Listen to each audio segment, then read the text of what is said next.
목동교회 가족 여러분, 안녕하세요. 2026년 1월 12일 활기찬 월요일 아침 하늘정원사가 문을 엽니다. 네, 안녕하세요. 혹시 오늘 아침에도 아이와 한바탕 씨름하고 나오진 않으셨나요? 왜 이렇게 내 마음을 몰라줄까? 10번을 말해도 안 듣네. 뭐 이런 답답한 마음이 들 때가 참 많죠. 그럼요. 매일 아침 겪는 전쟁 같은 순간이죠. 그래서 오늘은 바로 그 답답한 마음을 풀어줄 열쇠, 말이 통하는 부모가 되는 비결을 함께 나눠보려고 합니다. 네, 오늘 우리가 함께 나눌 지혜의 말씀은 마태복음 19장 14절이죠. 네, 맞습니다. 예수께서 이르시되 어린아이들을 용납하고 내게 오는 것을 금하지 말라. 천국이 이런 사람의 것이니라 하시고 이 말씀과 함께 세자녀 지도법 4장의 지혜를 깊이 파고들어 보겠습니다. 아주 흥미로운 시간이 될 것 같습니다. 자, 그럼 바로 본론으로 한번 들어가 볼까요? 오늘 저희가 살펴볼 세자녀 지도법 4장에서 가장 먼저 제 눈에 딱 들어온 문장이 있더라고요. 어떤 부분 말씀이시죠? 바로 교사는 아이들의 수준으로 내려가야 한다. 이 구절이요. 이게 참 단순해 보이면서도 사실 가장 어려운 말이 아닐까 싶었어요. 네, 맞습니다. 왜냐하면 보통은 우리가 아이들을 위로 끌어올려야 한다고 생각하기 쉽잖아요. 그렇죠. 뭔가 더 가르쳐서 우리 수준으로 빨리 오게 만들어야 한다 이런 생각이 있죠. 바로 그 지점이 이 책이 제시하는 첫 번째 핵심적인 관점의 전환입니다. 끌어올린다는 생각 이면에는요, 아이는 미숙하고 나는 완성되었다는 전제가 깔려있기 쉽거든요. 생각해보니 그러네요. 그런데 이 책은 그걸 어떤 기술의 문제가 아니라 태도의 문제라고 딱 짚어냅니다. 부모의 논리와 언어라는 사다리를 내려주고 자, 이리 올라와 라고 외치는 대신에 부모가 먼저 아이의 세계, 그러니까 아이의 눈높이로 내려가야 한다는 거죠. 아이의 세계로 내려간다. 이게 그냥 말을 좀 쉽게 해주는 것 그 이상의 의미라는 거군요. 훨씬 깊은 의미죠. 예를 들면 이런 걸까요? 아이가 로봇 장난감에 막 빠져있을 때 그만하고 밥 먹어. 이게 아니라 네, 이 로봇은 지금 어떤 임무를 수행하는 중이야. 에너지를 충전해야 더 멋진 임무를 할 수 있을 텐데 뭐 이런 식으로 말을 거는 접근법이요. 정확합니다. 바로 그게 아이의 언어로 말하는 것이고 아이의 세계관을 존중하는 태도인 거죠. 여기서 중요한 건요. 부모가 아이의 세계에 잠시 방문하는 척하는 게 아니에요. 척하는 게 아니라 네, 그 세계의 논리를 진심으로 이해하려고 노력하는 모습을 보여주는 겁니다. 그럴 때 아이는 비로소 부모를 내 세계를 침범하는 외부인이 아니라 함께 탐험할 수 있는 동료로 인식하게 되는 거예요. 동료라. 멋진 표현이네요. 그런데 이런 반론도 가능할 것 같아요. 언제까지나 아이 수준에 맞춰줄 수는 없지 않나. 아이는 결국 어른의 세계에 적응해야 하고 그러려면 어른의 논리를 가르쳐야 하는 거 아닌가. 이런 질문이요. 아주 중요하고 또 현실적인 질문입니다. 이 책의 관점은 영원히 아이의 수준에 머물러라는 게 절대 아닙니다. 그건 아니고요. 네, 진정한 교육과 소통의 출발점이 거기여야 한다는 거죠. 한번 생각해 보세요. 아이의 세계에서 신뢰관계를 먼저 단단하게 쌓으면 아이는 부모가 이끄는 더 넓은 세계로 기꺼이 따라올 준비를 하게 됩니다. 신뢰나는 다리가 먼저 있어야 하는군요. 그렇죠. 그 다리가 없는데 무작정 끌어당기려고만 하니까 아이는 버티고 저항하는 거고요. 결국 시작점의 순서를 바꾸라는 제안인 셈입니다. 그렇군요. 먼저 연결되고 그 다음에 이끌라는 말씀이네요. 자, 그럼 이 아이의 수준으로 내려가는 대화법, 구체적인 방법론으로 한번 넘어가 보죠. 책에서 두 가지를 강조하던데요. 네, 맞습니다. 짧고 흥미롭게 말하라, 그리고 간단하게 자주 반복하라. 이 두 가지 원칙이요. 네, 이게 현대 뇌과학이나 교육심리학에서 말하는 학습 원리랑 정확히 일치해서 더 흥미롭습니다. 책에서는 이런 비유를 들잖아요. 과식이 위에 부담을 주어 음식을 싫어하게 만들듯 너무 많은 말은 영적 교훈까지도 싫어하게 만든다. 그 비유 정말 와닿았어요. 인지과부하라는 개념이 바로 떠오르더라고요. 바로 그거죠. 인지과부하를 아주 쉽게 설명한 거예요. 저도 아이를 위한다는 생각에 좋은 말, 옳은 말을 정말 길게 늘어놓을 때가 많거든요. 지은아, 정리하는 습관이 왜 중요한지 알아? 첫째는 말이야. 이런 식으로요. 하셨군요. 네. 그런데 돌이켜보면 아이는 이미 첫 번째 이유를 말할 때부터 눈빛이, 초점이 없었어요. 바로 그 순간 아이의 뇌는 정보를 받아들이는 걸 멈추고 이 상황을 어떻게 벗어날까를 고민하기 시작하는 겁니다. 책의 비유처럼 아무리 좋은 음식도 억지로 먹이면 체하는 것과 똑같죠. 그럼 긴 연설 대신에 어떻게 해야 할까요? 그래서 짧고 흥미로운 한마디가 훨씬 효과적이라고 말하는 겁니다. 아까 말씀하신 정리 상황이라면 장난감들이 자기 집으로 퇴근할 시간이래 같은 말이에요. 아이의 상상력을 자극하면서도 메시지는 분명히 전달되잖아요. 아, 퇴근할 시간 재밌네요. 그리고 한 번의 긴 설교보다 일상 속에서 짧게 여러 번 건네는 사랑의 말이 더 깊이 새겨진다는 구절도 참 인상 깊었어요. 네, 그게 핵심 중 하나죠. 사랑해, 고마워, 하나님께서 너를 정말 사랑하신단다. 같은 짧은 말들이요.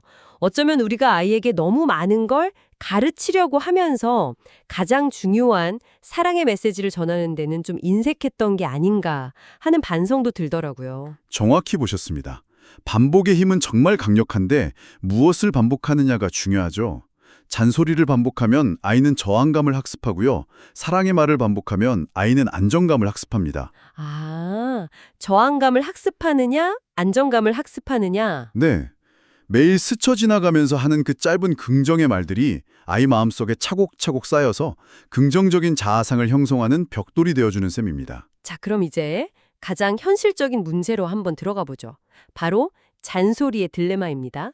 많은 부모님들의 고민이 바로 여기에 집중되어 있을 것 같아요. 그렇죠. 나는 정말 아이를 위해서 좋게 말하는데 왜 아이 귀에는 그게 전부 잔소리로만 들릴까요? 저 역시도 아이 방이 어지러운 걸 보고 지은아, 엄마가 방 좀 치우라고 몇 번을 말했니? 이렇게 정리하는 습관이 안 되어 있으면 나중에 커서 뭐가 되겠어? 라고 말해본 경험이 있거든요. 아, 정말 전형적인. 네, 제 딴에는 이게 아주 논리적인 설명이었는데 결과는 늘 아이의 짜증과 외면이었어요. 거의 모든 부모님이 겪는 실패 사례죠. 그 상황을 한번 분석해보면 실패의 원인은 말의 내용이 아니라 말의 방식에 있습니다. 방식의 문제다. 네, 방금 하신 말 속에는요. 너는 틀렸고 나는 옳다. 너는 내 기대를 충족시키지 못했다는 비난의 메시지가 숨어 있어요. 아이는 그 숨은 메시지를 본능적으로 감지하고 마음의 문을 쾅 닫아버리는 거죠. 듣고 보니 정말 그렇네요. 그럼 이 책에서는 어떤 해결책을 제시하나요? 새 자녀 지도법은 여기서 아주 중요한 원칙을 꺼내듭니다. 바로 자녀의 총명을 신뢰하고 있다는 듯이 그들에게 말하라 라는 겁니다. 자녀의 총명을 신뢰하라. 네, 아이를 가르쳐야 할 미숙한 대상으로 보는 게 아니고요. 스스로 생각하고 판단할 능력이 있는 존재로 대하라는 거죠. 이 관점의 전환이 모든 것을 바꿉니다. 생각의 출발점 자체가 완전히 다르네요. 그럼 아까 그 어지러운 방 상황에 이 원칙을 적용하면 어떻게 달라질 수 있을까요? 이렇게 바꿀 수 있습니다. 우선 비난 없이 상황을 그냥 묘사하는 거예요. 지훈아, 방에 장난감이 많아서 발 디딜 틈이 없네. 이러다 넘어지면 다칠 수도 있겠다. 이건 그냥 사실 전달이잖아요. 네, 그렇죠. 평가가 아니라 사실이네요. 그리고 그 다음이 핵심입니다. 아이의 통명함을 신뢰하면서 질문을 던지는 거예요. 이 장난감들을 어떻게 정리하면 우리가 더 재밌게 놀 수 있을까? 엄마는 네 좋은 생각이 궁금해. 아, 명령이 아니라 질문을 하는 거군요. 맞습니다. 그리고 네 생각을 듣고 싶다는 말로 아이를 문제 해결의 주체로 세워주는 거고요. 와, 확실히 아이가 느끼는 감정이 완전히 다를 것 같아요. 그럼요. 이 접근법은 아이에게 세 가지 긍정적인 메시지를 동시에 전달합니다. 첫째, 나는 너를 존중한다. 둘째, 너에게는 문제를 해결할 능력이 있다. 그리고 셋째, 나는 너와 함께하고 싶다. 와, 이런 메시지를 받은 아이는 방 청소를 억지로 해야 하는 의무가 아니라 엄마와 함께하는 협력적인 프로젝트로 인식하게 될 가능성이 훨씬 높아지죠.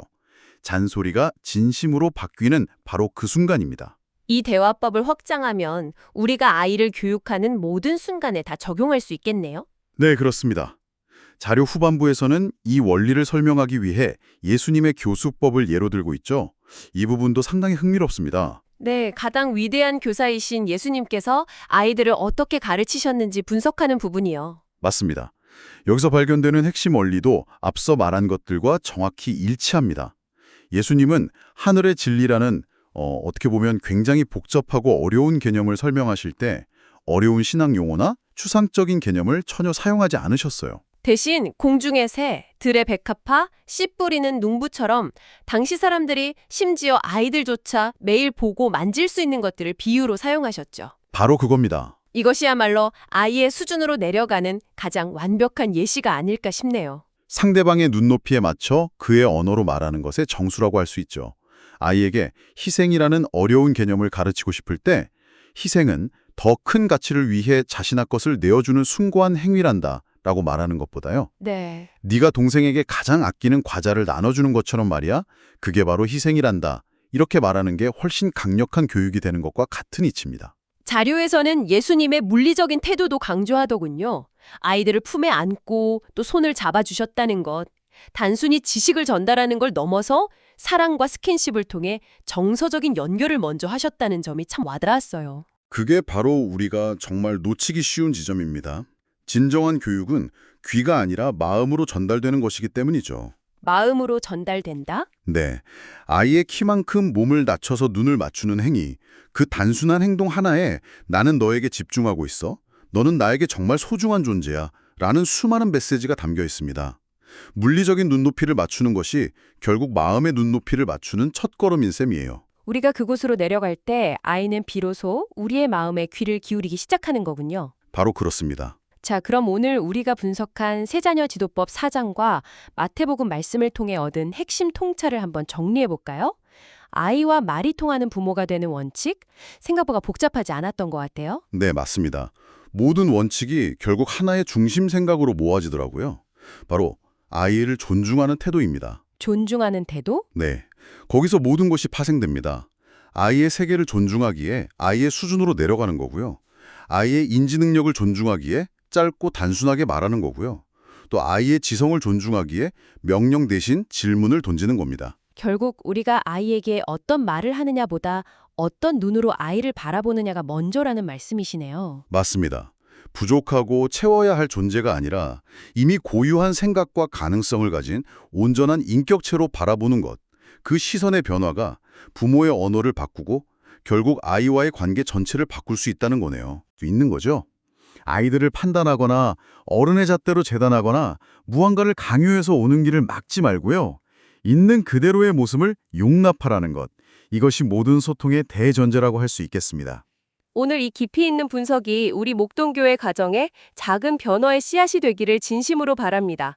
자, 그럼 이번 한 주 동안 우리가 가정에서 직접 실천해볼 사랑의 미션을 드려야겠죠? 네, 아주 간단하면서도 강력한 미션이면 좋겠습니다. 그럼요. 아주 간단합니다. 이번 주에는요. 아이에게 무언가 지시하거나 가르치기 전에 딱 3초만, 3초요? 네, 딱 3초만 먼저 아이의 눈을 한번 바라봐 주세요. 아, 눈을 바라보는 거군요. 네, 그리고 이렇게 한번 말해보는 겁니다. 엄마는, 아빠는 네 생각을 듣고 싶어. 이 한마디가 다쳤던 아이의 마음을 여는 열쇠가 될 거라고 저는 확신합니다. 사랑의 하나님, 오늘 우리에게 주신 지혜에 감사합니다. 목동교회의 모든 가정이 명령이 아닌 대화로, 질책이 아닌 사랑으로 소통하는 기쁨을 누리게 하옵소서. 우리 부모들의 입술에 예수님의 온유함을 담아주시어 우리의 말이 아이들의 마음에 상처가 아닌 사랑의 씨앗으로 심기게 하옵소서. 예수님의 이름으로 기도드립니다. 아멘. 아멘. 가정이라는 가장 소중한 학교에서 우리 아이들의 최고의 교사로 서시는 부모님들을 하늘정원사가 늘 응원하겠습니다. 평안한 한 주 보내세요.